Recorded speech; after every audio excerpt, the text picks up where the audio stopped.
Hello and welcome to part 9 of our Python 3 Basics tutorial series. In this video what we're going to be talking about is the elif statement. So generally you're going to see this if, elif, else. And the idea here is to add yet another layer of logic to our pre-existing if and then if else statements. So if you recall, the if statement just runs if the statement is true. The else statement will run if the preceding if statement is false and does not run. But we saw that we could not do if, else, and have all of the ifs, or rather have the else be contingent on all of the ifs. So this is obviously something that we might want. We might want to say if A is the case, then do something. If B is the case, then do something. If C is the case, then do something. And if A, B, C is not the case, then do something else. We would obviously want to do this in many circumstances. So the way that we can do that in Python is with the elif statement. And this is very similar. Elif is just short for else if. And else if is in other languages like PHP and so on. Now, there is nothing wrong with writing multiple ifs. So multiple ifs just will basically create a hard fork, so to speak. If one of those ifs is true, it's going to continue on that if statement's path. But if you want all of the statements, the if statements, to be contingent on each other, then you will use the elif statement. Also, if you have a bunch of if statements, every single if will be tested, even if one of the ifs is true. In the elif scenario, the elifs will only run if the previous ifs or previous elifs do not run. So now what we're going to go ahead and do is actually show some examples, because this can get confusing if we're just saying it. So let's show some examples of how this works. So we're going to say x equals 3, y equals 7, and z equals 10. Okay? Now we're going to move these up a little bit, make some space. So now we have x, y, and z. So we can say something like this. We can say if x is greater than y, which obviously we can see it is not the case, but if it is, we'll print x is greater than y. Then what we had done before is else print, and nothing was the case. Now what we can do though is we can use elif. So we can throw an elif statement in here, and we can see elif x is less than z. We can print x is less than z. And in fact, let's retain what we had been doing before. We'll say x comma and then comma y comma z, and then we'll fix this one here, x comma, like that. Okay, so now we can save and run this, and we do get 3 is less than 10. So that ran this else statement, x is less than z. Now, what if we were to change this to a less than? So in this scenario, x is less than y. Is that true? Yes, it is. 3 is less than 7. So here we saw that the elif statement was the only statement that actually ran here, right? So if was false, elif was true, so the else statement did not run. Now in this scenario, what we're about to do is we're asking if x is less than y, which it is, so we can run that. And it says 3 is less than 7, so in this scenario, only one of these ran. And again, these two did not. So really, in this scenario, only one of all of these statements can actually end up running in the end. Now, the other thing that we can do is, let's return this back to this.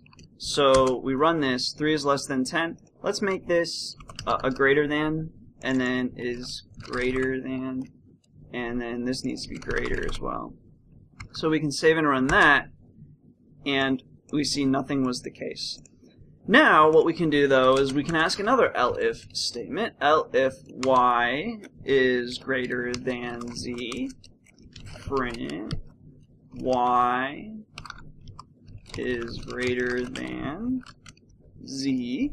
So now we have multiple elif statements that we're going to check. We'll run that. Nothing was the case.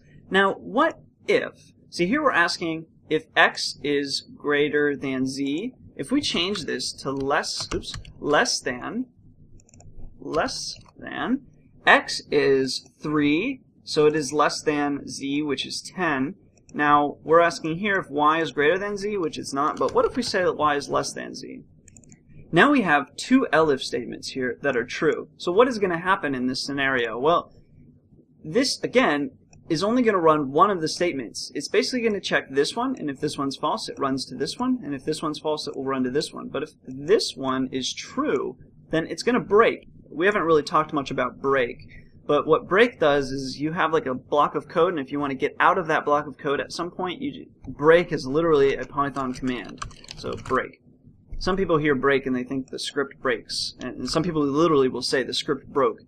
And actually what they mean is they threw an error and the script stopped. But anyway, so in this scenario, these two statements are true, but let's see what happens. So we run it, and the only one we get is 3 is less than 10, which was this one, right? X is 3 and Z is 10. So this one was the only one that ran because these are elif statements. So even though these two were true, only this one ran. So if you were trying to check for multiple conditions, you wouldn't use the elif statement, you would use multiple if statements, okay? Now, what if you want to combine multiple ifs and elifs, and you want them to be contingent on the multiple ifs? This is also possible. So you might want to you might think like, okay, if x is greater than y, or x less than z, something like that, right? Let's see if that would run. So we save and run that, and we get 3 is greater than 7. Well, we actually meant, well, in this case, it's hard to do this one because it's hard to write the print statement here, but something here was the case. Let's run that. So this statement rang true, this one. So nothing else ran. And basically what we used is just the OR command here. So we haven't actually covered OR, but this is basically what you could do with OR. So you could say if x is greater than y or x is less than z, run this. So OR, you could almost think of OR as another if, right? So you could keep adding ORs here, OR. The other thing you can do, even though we've kind of got it covered, but you could also say if x is less than y, but you can also do this. If x is less than y and x is less than z, something here was the case. So you can use OR and you can use AND.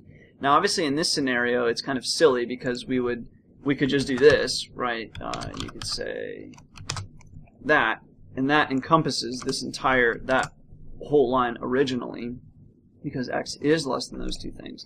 But maybe you want to compare two separate things entirely. So maybe you want to compare, maybe you've got 15 variables and you're just trying to compare two totally separate variables or something like that. So anyway, that was a lot of stuff to cover with the if statement. Originally it started with just our if, then we hit the else, then we had elif, and then we found out, oh my goodness, we can have and we can have or, and you could of course put ors down here and ands down here and all kinds of stuff, so you can really mix and match for pretty quickly some very deep logic and conditional checking. So anyway, just to quickly recap, if statement just runs if the condition is true.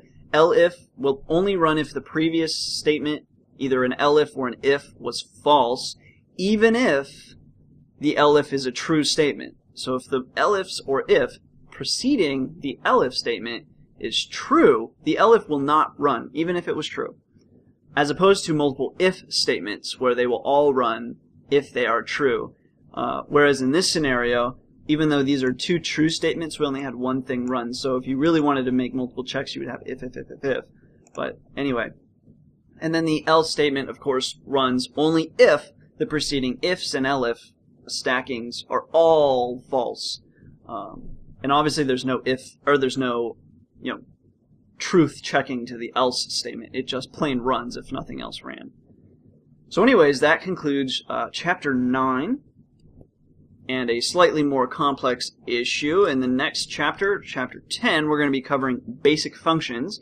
So we're continuing to build on the complexity here, but have no fear, functions are pretty simple, but there are a lot of aspects and characteristics to functions, so we'll definitely be digging in there. So stay tuned for chapter 10, and thanks for watching.